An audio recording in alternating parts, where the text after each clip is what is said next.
Porn videos പണ്ട് നമ്മുടെ പുരുഷന്മാരുടെ മാത്രം ഒരു കുത്തകാവകാശമായിരുന്നു. പക്ഷേ അതിൽ നിന്നൊക്കെ മാറിയിട്ട് ഇപ്പോൾ സ്ത്രീകളും പ്രത്യേകിച്ച് പെൺകുട്ടികളും ആൺകുട്ടികളും ഒക്കെ പോൺ വീഡിയോ കാണുന്നവരായിട്ട് മാറിയിട്ടുണ്ട്. അല്ല, ഇതൊക്കെ ഒരു പ്രായത്തിൽ അതിലൂടെയൊക്കെ കടന്നു പോകണം. ഞാൻ പറയുന്നത് അതിലൂടെ കടന്നു പോകണം, പിങ്കി സെക്സിലൂടെ കടന്നു പോകണം, പ്രണയത്തിൽ കൂടെ കടന്നു പോകണം. ഇതൊക്കെ കടന്നു പോയി കഴിഞ്ഞാലാവുമ്പോഴാണ് റിഫോർമേഷൻ്റെ ടൈം. അത് അങ്ങനെയാണ് നമ്മൾ ഒരു വ്യക്തിയായിട്ട് രൂപാന്തരപ്പെടുന്നത്. ആസ്വദിക്കേണ്ട കാലത്ത് ആസ്വദിക്കാത്തവരാണ് ഈ വയസ്സുകാലത്ത് ഈ ഒളിഞ്ഞു നോക്കാനും അതേപോലെ ബസ്സേ തോണ്ടാനും ഒക്കെ പോകുന്നത് എന്നുള്ളതാണ് സത്യം. നാനാ പട്ടേക്കർ ഒരു കാലത്ത് പെൺകുട്ടികൾക്ക് ഏറ്റവും ബോളിവുഡിൽ താല്പര്യമുള്ള ഒരാളായിരുന്നു. അപ്പോൾ ആണുങ്ങളെ സംബന്ധിച്ചിടത്തോളം എന്ന് പറഞ്ഞു കഴിഞ്ഞാൽ കുറച്ചുകൂടെ ഈ സെക്സിൻ്റെ കാര്യത്തിലൊക്കെ എന്ന് പറഞ്ഞു കഴിഞ്ഞാൽ ഈ പണ്ടത്തെ മൈൻഡിൽ തന്നെ ഇപ്പോഴും നിൽക്കുന്നത്. രാജ്ഭായ് നമസ്കാരം. നമസ്കാരം. രാജ്ഭായ്, ഈ പോൺ വീഡിയോസ് പണ്ട് നമ്മുടെ പുരുഷന്മാരുടെ മാത്രം ഒരു കുത്തകാവകാശമായിരുന്നു. പക്ഷേ അതിൽ നിന്നൊക്കെ മാറിയിട്ട് ഇപ്പോൾ സ്ത്രീകളും പ്രത്യേകിച്ച് പെൺകുട്ടികളും ആൺകുട്ടികളും ഒക്കെ പോൺ വീഡിയോ കാണുന്നവരായിട്ട് മാറിയിട്ടുണ്ട്. അതുകൂടാതെ തന്നെ ലോകത്തിലെ തന്നെ ഏറ്റവും കൂടുതലായിട്ട് പോൺ വീഡിയോസ് കാണുന്ന ഒരു രാജ്യം എന്ന് പറയുന്നത് തന്നെ ഇന്ത്യയാണെന്ന് എനിക്ക് തോന്നുന്നു. അപ്പോൾ ഈ പോൺ വീഡിയോസ് നല്ലതുമാണ്, അതോടൊപ്പം തന്നെ ഒരു അഡിക്ഷനുമാണത്.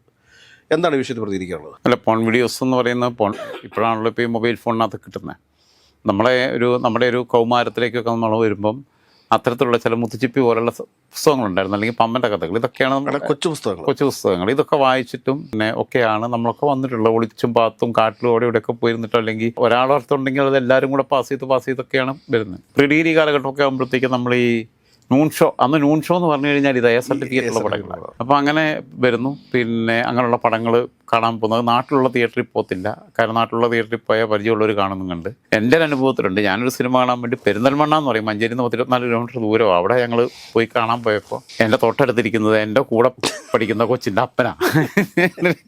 അയാൾക്ക് ചമ്മലില്ല, അയാൾ കൂടാണ്ടിരിക്കുക. എനിക്ക് ചമ്മല്, കാരണം പുള്ളിക്കാതിരിക്കും ചമ്മരം ഉണ്ടാവണ്ടേ. പുള്ളിക്ക് പ്രശ്നമില്ല, പുള്ളി ഇങ്ങനെ ഇരിക്കുന്നുണ്ടോ, എന്നെ മൈൻഡ് ചെയ്യാതിരിക്കുന്നുണ്ട്. അടുത്തടുത്ത സീറ്റിൽ ഇരുന്ന് കുടുങ്ങിപ്പോയ പോലായി. എന്നൊക്കെ പിന്നെ സീറ്റ് കാര്യമുള്ളതായതുകൊണ്ട് പിന്നെ കുറച്ച് കഴിഞ്ഞപ്പോൾ പുള്ളി മാറിപ്പോയിരുന്നു. അപ്പം ഞാൻ പറയുന്നത് ഇതൊക്കെ അതായത് പ്രായത്തിൽ വായിക്കുകയും കാണുകയും ഒക്കെ ചെയ്യേണ്ടതാണ് എന്നുള്ളത്. അതേപോലെ തന്നെ അതും കഴിഞ്ഞ് നമ്മളൊരു കൗമാരത്തിൻ്റെ ഒരു അവസാന ഘട്ടമാകുമ്പോൾ നമ്മൾ കൂട്ടുകാരെ ആരെങ്കിലും വീട്ടിലപ്പോഴത്തേക്ക് VCR ഒക്കെ വന്നു. VCD ആയിട്ടില്ല, VCR വന്നു. കൂട്ടുകാരെ ആരെങ്കിലും വീട്ടിൽ അച്ഛനും അമ്മയും ഒക്കെ അവരെ കൂട്ടുകാരെല്ലാം കൂടെ എങ്ങോട്ടേയും ബന്ധു വീട്ടിലേക്കൊക്കെ പോവുകയാണെങ്കിൽ ഒരാൾ ഇവൻ എന്തെങ്കിലും കാരണം പറഞ്ഞാൽ അവിടെ നിൽക്കും, എന്ന് വരുന്നില്ല, അല്ലെങ്കിൽ സുഖമില്ല എന്നൊക്കെ പറഞ്ഞ് നിൽക്കുന്നന്ന് ഞങ്ങൾ ആ വീട്ടിലാണ് CD കൊണ്ടുവന്നിരുന്ന് എല്ലാവരും കൂടി ഇരുന്ന് കാണും.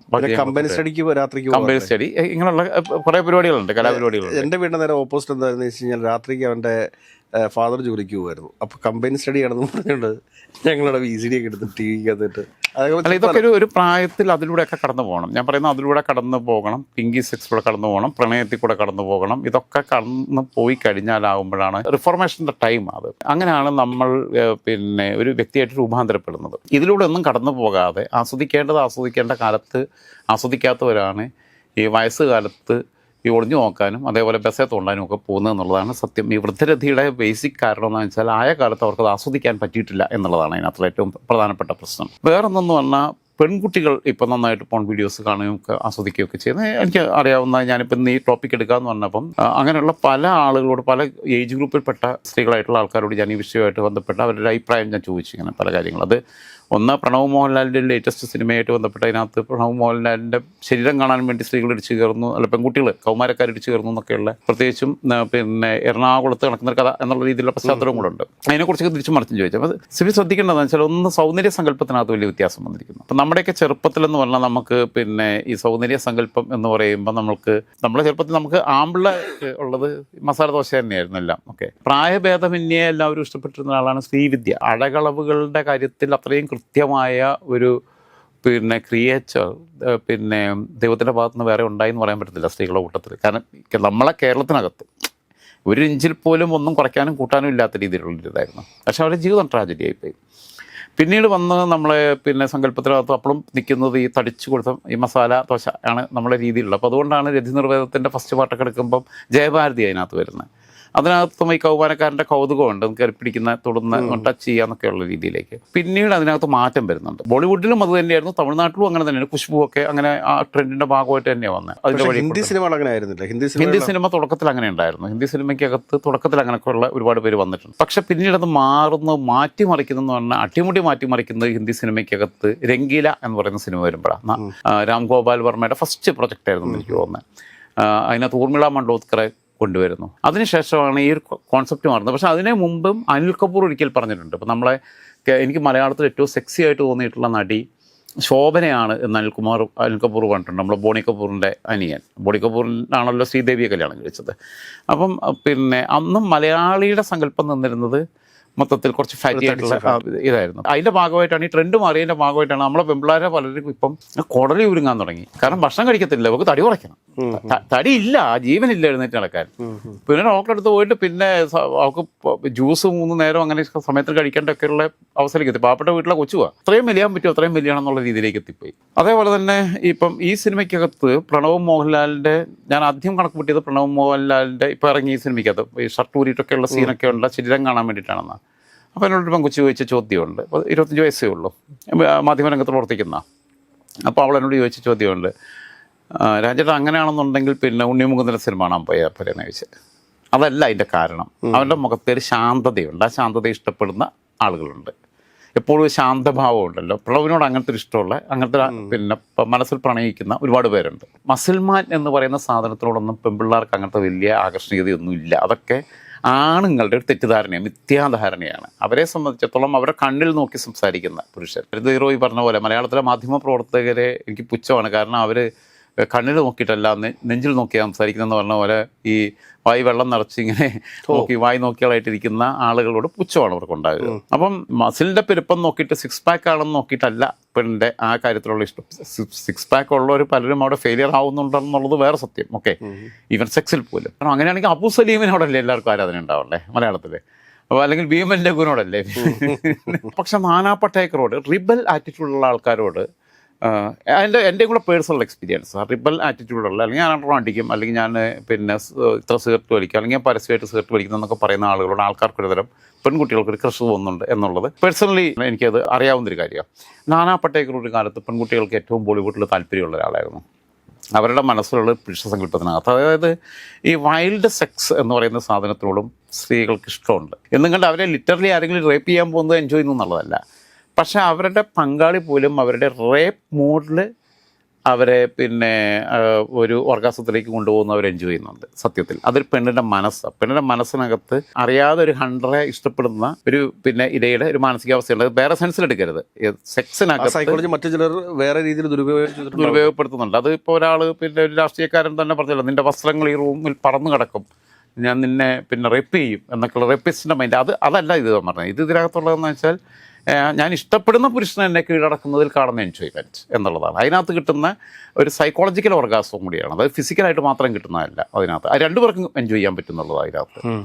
പിന്നീട് നമ്മളെ ഇപ്പോൾ ബോളിവുഡിൽ നമ്മളൊക്കെ പഠിക്കുന്ന സമയത്ത് നമ്മളെ ഈ അന്ന് സൽമാൻ ഖാൻ നന്നായിട്ട് കത്തിയിരിക്കുന്ന സമയമാണ്. സൽമാൻ ഖാനിന് പിന്നെ ഒരു സിനിമയ്ക്കകത്ത് ഉടുപ്പിടാൻ പറ്റത്തില്ലായിരുന്നു. കാരണം സൽമാൻ ഖാന് ഉടുപ്പിടാത്ത സീൻ മാത്രമേ ഉണ്ടാവുള്ളൂ. ഉടുപ്പിട്ടിട്ട് എപ്പോഴെങ്കിലും കാണാൻ പറ്റുള്ളൂ. സൽമാൻ ഖാൻ 6 പാക്ക് ആയിരുന്നു. പക്ഷേ സൽമാൻ ഖാനേക്കാൾ പെൺകുട്ടികൾക്ക് ഇഷ്ടമുണ്ടായിരുന്നു ഷാരൂഖ് ഖാനെയാണ്. അതിൽ പ്രത്യേകിച്ചും ദുൽഖാനിയ ലേ ജായേങ്കെ എന്ന് പറഞ്ഞ സിനിമ ഇറങ്ങുന്നതോടെ ഞാൻ തിയേറ്ററിൽ പോയിട്ട് 2 പ്രാവശ്യം കണ്ടിട്ടുള്ള ഏക ഹിന്ദി സിനിമ അതാണ്. ഏക മലയാള സിനിമ തേന്മാനും കുമ്പത്താണ്. കാജൽ അത്രയും വലിയ കാണാൻ ഭംഗിയുള്ള ഒരാളൊന്നുമില്ല. മാധുരി ദീക്ഷിത് ഇതൊക്കെ തകർത്ത് നിൽക്കുന്ന സമയത്താണ്. മാധുരി ദീക്ഷിത്, ജൂഹി ചൗള അങ്ങനെയുള്ള പലരും ഉണ്ടാകുമ്പോൾ കാജൽ എന്ന് പറഞ്ഞാൽ അങ്ങനെ സുന്ദരിയേ അല്ല. അന്ന് ശ്രീദേവിയുണ്ട്. അങ്ങനെ സൗന്ദര്യം ഇല്ലല്ലോ കാജലിന്. പക്ഷേ കാജലിൻ്റെ ഷാരൂഖ് ഖാനെ ആൾക്കാർ ഭയങ്കരമായിട്ട് ഇഷ്ടപ്പെട്ടു പോയി.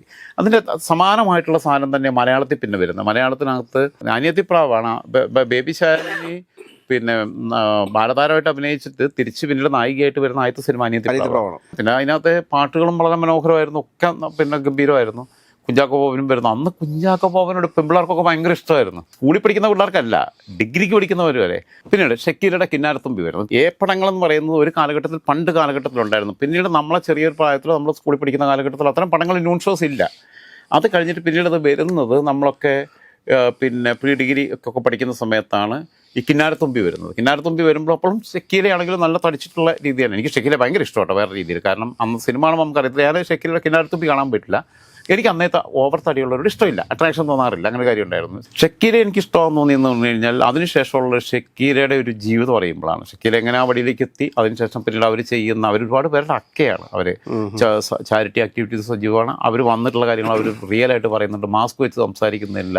വളരെ ജെന്യൂൻ ആയിട്ടുള്ള ഒരു ലേഡി. നമുക്ക് തന്നെ നമ്മുടെ ഒരു എന്താ പറയുക, നമുക്കൊരു ചേച്ചിയെന്നോ അമ്മ എന്നൊക്കെ തോന്നുന്ന രീതിയിലുള്ള ഫീലിങ്ങിലേക്ക് എനിക്ക് എത്തിയിട്ടുണ്ട്. അപ്പോൾ അങ്ങനെയുള്ള തുറന്നു പറച്ചിലുകളുടെ കാര്യങ്ങളുണ്ട്. അപ്പോൾ ആണുങ്ങളെ സംബന്ധിച്ചിടത്തോളം എന്ന് പറഞ്ഞു കഴിഞ്ഞാൽ കുറച്ചുകൂടെ ഈ സെക്സിൻ്റെ കാര്യത്തിലൊക്കെ എന്ന് പറഞ്ഞു കഴിഞ്ഞാൽ ഈ പണ്ടത്തെ മൈൻഡിൽ തന്നെ ഇപ്പോഴും നിൽക്കുന്നത്. പണ്ടത്തെ ആ ഒരു ഫ്യൂഡൽ മനോഭാവത്തിൽ തന്നെ ഇപ്പോഴും നിൽക്കുന്നത്. ചെളി കണ്ട ചവിട്ടും, വെള്ളം കണ്ട കഴുകും എന്നുള്ള മാനസികാവസ്ഥയിലേക്കാണ് എനിക്ക് പറ്റിയ പ്രത്യേകിച്ചൊന്നും ഡാമേജ്. അതായത് ഈ കന്യക എന്ന് പറയുന്ന ഒരു സംഭവം, വെർജിനിറ്റി എന്ന് പറയുന്ന സാധനം പെണ്ണുങ്ങൾക്ക് മാത്രം ഉള്ളതാണെന്നും ആണുങ്ങൾക്കൊന്നും ബാധകമല്ല എന്നുള്ളൊരു രീതിയിലാണ് നിൽക്കുന്നത്. അതിൻ്റെ ഭാഗമായിട്ടുള്ള കുറേ പ്രശ്നങ്ങളുണ്ട്. പക്ഷേ ഇപ്പം ഒക്കെ തിരിച്ചടിക്കാൻ തുടങ്ങി, കാരണം ഇതൊക്കെ എല്ലാം സയൻസ് വളർന്നുണ്ട്. പക്ഷേ സ്ത്രീകളെ സംബന്ധിച്ചിടത്തോളം അവർക്ക് എല്ലായിടത്തൊന്നും അത് പറ്റത്തില്ല. അവർക്ക് സെക്സ് എന്ന് പറയുന്ന അവർക്കൊരു ഇഷ്ടമൊക്കെ തോന്നണം. പിന്നെ ഉള്ളത് അങ്ങനെയുള്ളതെന്ന് പറഞ്ഞാൽ ചില ആൻറ്റിമാർ അത് നിംഫോമാനിയൊക്കെ ആവുന്നവരുണ്ട്. കാരണം ആരെങ്കിലുമായിട്ട് മാറി മാറി ആളുകൾ വേണമെന്നുള്ളത് റെയർ കേസാണ്. അങ്ങനെ ഉണ്ടാവുന്നത് ജനറലൈസ് ചെയ്യാൻ പറ്റുന്ന ഒന്നല്ല. പിന്നെ റിവെഞ്ചിൻ്റെ ഭാഗമായിട്ട് പങ്കാളിയുടെ അടുത്ത് ഹസ്ബൻഡിൻ്റെ അടുത്ത് ക്രൂരമായിട്ടുള്ള മർദ്ദനങ്ങളൊക്കെ ഇട്ടുവാങ്ങുക, അല്ലെങ്കിൽ ഇവരെ ഒരു സെക്കൻഡായിട്ട് കാണുക, അവർക്ക് വേണ്ട പരിഗണന കൊടുക്കാതിരിക്കുമ്പോൾ, അല്ലെങ്കിൽ അയാൾക്ക് വേറെ ഒരുപാട് ഇല്ലീഗലായിട്ടുള്ള അഫെയറുകൾ ഉണ്ടാകുക. ഇല്ലീഗൽ എന്ന വാക്യം പറയുന്നില്ല, പിന്നെ പിന്നെ അങ്ങനെ ഈ എക്സ്ട്രാ മാരിറ്റൽ അഫെയർസ് ഒന്നിലധികം ഉണ്ടാകുക. അതൊക്കെ ഇവരറിയുമ്പം ഞാൻ ചതിക്കപ്പെടുന്നു എന്നുള്ള തോന്നലിൽ, മറ്റേത് വിസിബിൾ ആണെങ്കിൽ ഇത് വിസിബിൾ ആവാത്ത രീതിയിൽ അയാൾ പറ്റിക്കപ്പെടുന്നു അയാൾ അറിയാതെ അയാളെ പറ്റിച്ചുകൊണ്ടിരിക്കും. അവർ വേറെ ബന്ധങ്ങൾ, അത് വാശിയുടെ പുറത്തുണ്ടാവുന്ന. വേറെ ഒന്ന് ആലോചിക്കുക, പ്രായം പോലും ഘടകമല്ല എന്നുള്ളതാണ്. ഇപ്പം മമ്മൂട്ടിയുടെ നെഞ്ചിൽ എനിക്കൊന്ന് മുഖം ചേർത്ത് നിൽക്കണമെന്ന് പറഞ്ഞ എഴുത്തുകാരിയായ ശോഭ ഡേയാണ്, പത്രപ്രവർത്തക കൂടിയാണ്. അപ്പോൾ ഈ രീതിയിലേക്കുള്ള കോൺസെപ്റ്റൊക്കെ മാറി വരുന്നുണ്ടെന്നുള്ളതാണ്. പിന്നെ ഉള്ളത് ഒരു അപകടകരമായിട്ടുള്ള അവസ്ഥ എന്ന് പറഞ്ഞു കഴിഞ്ഞാൽ, പോൺ സൈറ്റുകൾക്കകത്ത് കൊമേഴ്സ്യൽ പർപ്പസോട് കൂടിയിട്ട് ഷൂട്ട് ചെയ്യുന്നത്, അത് ആ വീഡിയോ കണ്ടാൽ നമുക്ക് മനസ്സിലാവും. വീഡിയോ മൂവ് ചെയ്തുകൊണ്ടിരിക്കും, കാര്യങ്ങളൊക്കെ ഉണ്ടാവും. അല്ലാതെ ഹിഡൻ ക്യാമറ വെച്ചെടുക്കുന്നതും മനസ്സിലാവും. അതിനകത്ത് കൂടുതലും മുൻകൈ എടുക്കാറുള്ളത് പുരുഷന്മാരാണ്. അവനിടയ്ക്ക് ഇതിനകത്ത് നോക്കും കിട്ടുന്നുണ്ടോ എന്നുള്ളത്. മറ്റേ ആൾ ഇതിനെക്കുറിച്ച് ബോധറിയിരിക്കത്തില്ല. പക്ഷെ രണ്ടുപേരും കൂടി പരസ്പരം ധാരണയിലെടുത്തിട്ട് ഇതെടുക്കുന്നവരുമുണ്ട്. ഇതെടുക്കുമ്പം അത് അതിനകത്ത് അഭിനയങ്ങളൊന്നും ഉണ്ടാകത്തില്ല. അവരിത് സെയിൽ ചെയ്യാന്നുള്ള ഉദ്ദേശമില്ല, ഫോൺ സൈറ്റിൽ അപ്ലോഡ് ചെയ്യാന്നുള്ളതില്ല. ഇവരുടെ കയ്യിൽ നിന്ന് ഫോണൊക്കെ നഷ്ടപ്പെടുമ്പോഴാണ് ഈ സംഭവം വരുന്നത്. ഇവർ ആ മൊമെൻറ്റ് ഇതിനകത്ത് ഒപ്പിട്ടിട്ട് ഇവർക്ക് തന്നെ ഒന്ന് കണ്ടാസ്വദിക്കാൻ വേണ്ടിയിട്ട്, അതായത് തേർഡ് ഐ ആണ് കാണുന്നത്, ഒരു മൂന്നാം കണ്ണിലൂടെ ഈ സാധനം കാണുമ്പോൾ എങ്ങനെ ഉണ്ടാവും എന്നുള്ളത് ഇവർ തന്നെ കാണാൻ വേണ്ടിയിട്ടാണ് ഇവർ എല്ലാവരും ഫോണിൽ വെക്കും. ആരെയും ഒരാളെ ഫോൺ പോയി കഴിഞ്ഞാൽ കഴിഞ്ഞ സാധനം പുറത്തായി. അങ്ങനെയാണ് ഇത് പലതും പിന്നീട് പോൺ സൈറ്റ്സിൽ അപ്ലോഡ് ആവുന്നത്. പിന്നീടുള്ളത് ഈ ഒരു പ്രത്യേക പ്രായത്തിൽ കഴിഞ്ഞ സ്ത്രീകൾക്കെന്ന് പറഞ്ഞു കഴിഞ്ഞാൽ, അവർക്ക് ഞാൻ പറഞ്ഞല്ലോ ഈ രണ്ട് തരത്തിലാണ് അവർ വരുന്നത്. ഈ ഭർത്താക്കന്മാരുള്ള സ്ത്രീകൾ, ആണുങ്ങൾ ഭാര്യമാരുള്ളവർ കുറേ എണ്ണം ഇങ്ങനെ പുറത്തു പോകുന്നുണ്ട്. ഫാമിലി ലൈഫിൽ അസ്വാരസ്യങ്ങൾ കൊണ്ട് മാത്രം ഒക്കെ ആയിരിക്കും. ഭർത്താക്കന്മാരുള്ള സ്ത്രീകൾ ഫാമിലി ലൈഫിൽ അസ്വാരസ്യം ഒന്നും ഇല്ലെങ്കിലും ചില ഭർത്താക്കന്മാരെ കിഴങ്ങനായിട്ട് കാണുന്നവരുണ്ട്. അതായത് ഒരു കാര്യത്തിൽ തീരുമാനം എടുക്കാൻ ധൈര്യം ഉണ്ടാവാതിരിക്കുക, ഷാർപ്പായിട്ടൊരു കാര്യം പറയേണ്ടടുത്ത് പറയാതിരിക്കുക. അങ്ങനെയൊക്കെ വരുമ്പം അവരതൊരു പൗരുഷമില്ലായ്മയായിട്ട് കാണുന്നു. കിടപ്പറയിലൊക്കെ ആയിരിക്കും, സെക്സിലൊക്കെ ആയിരിക്കും, അതിലൊക്കെ അവർ സാറ്റിസ്ഫൈഡ് ആയിരിക്കും. പക്ഷേ അതിൽ പുരുഷനായിട്ട് അവർക്ക് കൺസിഡർ ചെയ്യാൻ തോന്നുന്നില്ല ഈ എല്ലായിടത്തും സറണ്ടർ ചെയ്ത് കൊടുക്കുന്ന ആളുകളെ. അപ്പോൾ അവർ കാരണം ചില സ്ഥലത്ത് നല്ല തൻ്റെ ഇടം കാണിക്കുന്ന, വളരെ ഷാർപ്പായിട്ടുള്ള ഡിസിഷൻ എടുക്കുന്ന, സ്ട്രോങ് ആയിട്ട് ചില കാര്യങ്ങൾ വിളിച്ചു പറയുന്ന ആളുകളോട് അവർക്കൊരു തരം ഇഷ്ടം തോന്നുക. അത് ഈ ഒരൊറ്റ കാരണം കൊണ്ടാണ്. അത് വേറെ സ്നേഹമില്ലാഞ്ഞിട്ടോ അല്ലെങ്കിൽ മറ്റേ ഭർത്താവ് ചതിച്ചിട്ടോ ഒന്നുമല്ല. ഇങ്ങനെയുള്ള സംഭവങ്ങളുണ്ട്. അത് ഒക്കെ നമുക്ക് ഒരുപാട് കാര്യങ്ങൾ അറിയാവുന്ന. അപ്പോൾ ഇതിനകത്ത് ഇപ്പോൾ ഈ പോൺ വീഡിയോസ് കാണുമ്പോൾ ഞാൻ പറയുന്നത് ഏറ്റവും ആദ്യം ഈ ജെൻഡർ ഈക്വാലിറ്റി ഉണ്ടായ ഒരു മേഖലയും കൂടിയാണെന്ന് പറയുന്നത്. പക്ഷേ അത് വേറൊരു കാര്യമുണ്ട്, ഇതിനകത്ത് ഈ പോൺ അഡിക്ഷനും ഒരു രോഗം കൂടിയാണത്. അതെ, അതിന് വല്ലാത്ത രോഗം. അങ്ങനെ വരുമ്പോൾ ഈവൻ അവർക്ക് പ്രാക്ടിക്കൽ ഫിസിക്കൽ റിലേഷൻഷിപ്പിൽ പോലും താല്പര്യം ഉണ്ടാകത്തില്ല. അവരെ സംബന്ധിച്ചിടത്തോളം അത് ഈ പോൺ കാണുകയും അത് മാസ്റ്റർബേറ്റിലേക്ക് മാത്രമായിരിക്കും അവർ താല്പര്യം പോകുന്നത്. കാരണം അത് പിന്നീട് അവർ അതിതീവ്രമായ മാസ്റ്റർബേഷനിലേക്ക് നീങ്ങുകയും അവർക്ക് അല്ലാതെ ഓപ്പോസിറ്റ് സെക്സിലുള്ള ആളുമായിട്ടുള്ള സെക്സ് സങ്കല്പിക്കൽ മാത്രമേ ഉണ്ടാകത്തുള്ളൂ. ആ സങ്കല്പത്തിൽ മാത്രമേ ഉള്ളൂ. അതിനപ്പുറത്ത് ഫിസിക്കലി അവർക്ക് അതിനകത്ത് ഇൻട്രസ്റ്റ് ഇല്ലാതെ അവർക്ക് ഇത് കാണുക എന്നുള്ളത് തന്നെയായിരിക്കും. അത് രാവിലെ എഴുന്നേറ്റ് കഴിഞ്ഞാൽ വൈകുന്നേരം വരെ ഇരുന്ന് കാണും.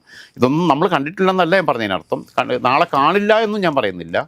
പക്ഷേ ഇതിൻ്റെ അഡിക്ഷൻ എന്നൊക്കെ പറയുന്നത് വലിയ അപകടം. അപ്പോൾ പിന്നെ ചില ആൻറ്റിമാർക്കുള്ളത് കുസൃതി ഭാവമുള്ള ആളുകളോട്, അതിനകത്തൊരു വാത്സല്യവും ഉണ്ട്, പക്ഷേ അതേസമയം തന്നെ അവരോടൊരു പ്രണയവും ഉണ്ട്. ഇങ്ങനെയുള്ള ടൈപ്പിലുള്ള ആൾക്കാരും ഉണ്ട്. കുറച്ച് കുസൃതിയൊക്കെ കാണിക്കുന്ന ഒരു ഇതിനകത്തുള്ളൊരു കാര്യം ചെറുപ്പക്കാരോട് ഉണ്ടാകുന്ന ഒരു പ്രത്യേക താല്പര്യം. എന്നെ സംബന്ധിച്ചിടത്തോളം അതിസങ്കീർണമായ വിഷയം. ഞാൻ ഇന്നാണ് ഇപ്പോൾ സിബി വിഷയം പറഞ്ഞപ്പോൾ ഞാൻ വളരെ പെട്ടെന്ന് ഇങ്ങനെ ഒരു 4-5 പേരോട് സംസാരിക്കുമ്പോൾ കിട്ടിയിട്ടുള്ള ഫീഡ്ബാക്ക് അത് തന്നെ എൻ്റെ തലയ്ക്കകത്ത് കയറിയിട്ട് ആകെ കൺഫ്യൂസ് ആയിട്ടുണ്ട്.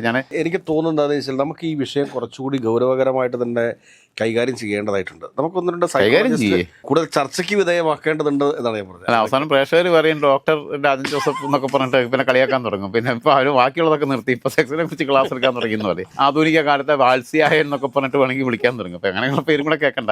വേറെ ആലോചിച്ച് ചോദിക്കുക, ഇപ്പോൾ നമ്മുടെ ഈ സങ്കല്പങ്ങൾക്കകത്തൊക്കെ മാറ്റം വരുന്നതെന്ന് പറഞ്ഞാൽ, ഒരു കാലത്ത് ഇപ്പോൾ രാജാരവിവർമ്മയുടെ ഏറ്റവും പ്രശസ്തമായിട്ടുള്ള ചിത്രമാണ് മുല്ലപ്പൂ ചൂടിയ മലയാളി പെൺകുട്ടി എന്നുള്ളത്. ഇന്ന് ഒന്ന് മുല്ലപ്പൂ കൂടെ കിട്ടാനില്ല, മുല്ലപ്പൂവും എല്ലാ തമിഴ്നാട്ടിൽ നിന്ന് വരണം. രണ്ട് മുല്ലപ്പൂവിന് കൊണ്ടുവന്നു കഴിഞ്ഞാൽ മുല്ലപ്പൂ ചൂടാൻ മലയാളി പെൺകുട്ടിക്ക് മുടിയില്ല. പെൺകുട്ടികളുടെ മുടിയുടെ നീളം കുറഞ്ഞു വരികയും ആൺകുട്ടികളുടെ മുടിയുടെ നീളം കൂടി വരികയും ചെയ്യുന്ന ഒരു കാലത്ത് നമ്മൾ ജീവിക്കുന്നത്. അങ്ങനെയുണ്ട് ഒരു എല്ലാ കാര്യത്തിനകത്തും നമ്മൾ ഈ പറയുന്ന ജെൻഡർ ന്യൂട്രാലിറ്റി എന്ന് പറയുന്ന സാധനം പല രീതിയിൽ പല രൂപത്തിൽ അവതരിപ്പിക്കപ്പെടുന്നുണ്ട്. ഡ്രസ്സിനകത്തുള്ള മറ്റു കാലത്ത് ചൂട് കാലത്ത് ഈ ഡ്രസ്സ് സാരിയും പതിച്ച് കണക്കണം. ഇപ്പോൾ സ്ലീവ്ലെസ് ഇടുന്നതാണ് ഇട്ട് നടക്കുന്നു, പിന്നെ 3/4 ഇടുന്നു, 3/4 അല്ല ഷോർട്സാണ് ഇടുന്നത്, ഇട്ട് കിടക്കുന്നു, അങ്ങനെയൊക്കെയുള്ള വ്യത്യാസം. പക്ഷേ ഇതിൻ്റെ ഒരു പ്രശ്നം എന്ന് വെച്ചാൽ പണ്ട് സർട്ടിഫിക്കറ്റുള്ള സിനിമകൾ കാണാൻ പണ്ടെന്ന് പറഞ്ഞാൽ ആൺപിള്ളേർക്ക് ധൈര്യമായിട്ട് പോകുമായിരുന്നു. ഇപ്പോഴത്തെ ആൺപിള്ളേർക്ക് ചിലപ്പോൾ ധൈര്യമായിട്ട് പോകാൻ വയ്യ ചിലപ്പോൾ. കാരണം അവിടെ ചെല്ലുമ്പോഴായിരിക്കും ചിലപ്പോൾ ചേച്ചിയോ അനിയത്തിയോ അപ്പുറത്തെ സീറ്റിലിരിക്കുന്ന കാണുന്നത്. പെൺപിള്ളേരും വരിക. ഇതൊരു ഭയങ്കര രസകരമായിട്ടുള്ളൊരു മാറ്റമാണ്. എല്ലാം കഴിഞ്ഞ് കഴിഞ്ഞാൽ എനിക്ക് തോന്നുന്നൊരു 10 വർഷം കൂടെ കഴിയുമ്പം അപ്പനും അമ്മയും മക്കളും കൊച്ചുമക്കളും പിന്നെ ആങ്ങളെയും പെങ്ങളും എല്ലാം കൂടെ ഒരുമിച്ചിരുന്ന് പോൺ വീഡിയോ കാണുന്നൊരു കൾച്ചറിലേക്ക് പോലും കേരളം മാറിയാൽ അത്ഭുതപ്പെടാനൊന്നുമില്ല എന്നുള്ള അവസ്ഥയിലേക്ക് ഇത് പോകുന്നുണ്ടോ എന്ന് എനിക്കൊരു സംശയമുണ്ട്. അത് അത്ര വലിയ ഗുണമായിട്ടും ഞാൻ കാണുന്നില്ല. പക്ഷേ ഒരുതരം അനാർക്കസത്തിലേക്ക് പോകുന്നുണ്ട്. പിന്നെ ജെൻസി എന്ന് പറയുമ്പം ആ ഒരു സാധനം ഇവിടെ വല്ലാതെ വരുന്നുണ്ട്. അവർ അവരുടേതായ ഒരു പൊളിറ്റിക്സ് ഉണ്ട്. പക്ഷേ ആ പൊളിറ്റിക്സ് എന്ന് പറഞ്ഞു കഴിഞ്ഞാൽ സ്വാർത്ഥതയുടെ ലോകത്താണ് നിൽക്കുന്നത്. എനിക്കെന്ത് കിട്ടും, എനിക്കെന്തൊക്കെ എൻജോയ് ചെയ്യാൻ പറ്റും എന്നുള്ളതാണ്. ചുറ്റുപാടുള്ളവരുടെ എൻജോയ്മെൻറ്റിന് അവരുടെ കൺസേൺ അല്ല. മറ്റേത് നമ്മളെ കൂടെയുള്ളവരും കംഫർട്ടബിൾ ആവണം, നമ്മൾ കംഫർട്ടബിൾ ആയിരിക്കണം. നമ്മളെ കൂടെയുള്ള ഒരാൾ കാരണം നമ്മൾ ഡിസ്കംഫർട്ടബിൾ ആണെങ്കിൽ നമ്മൾ വിടും, നമ്മൾ കാരണം അവർ ഡിസ്കംഫർട്ടബിൾ ആവരുതെന്നുള്ള ചിന്തയുണ്ട്. ആ രീതിക്ക് മാറിയിട്ട് ഇതാണ് സെൽഫിഷ്നെസ്സിൻ്റെ വല്ലാത്ത തലത്തിലേക്ക് കൂടെ പോകുന്നുണ്ട് എന്നുള്ളത് പറയാൻ പറ്റും. നമ്മൾ എവിടെയൊക്കെയോ എന്തൊക്കെയോ പറഞ്ഞ് എവിടെയൊക്കെയോ എത്തിച്ചേർന്നു. ഇത് ശരിക്കും പറഞ്ഞാൽ സിബി നേരത്തെ പറഞ്ഞ പോലെ തന്നെ ഇത് സെപ്പറേറ്റ് ആയിട്ട് പാർട്ടായിട്ട് എടുത്ത് കൈകാര്യം ചെയ്യേണ്ട വിഷയമാണ്. തീർച്ചയായിട്ടും നമ്മൾ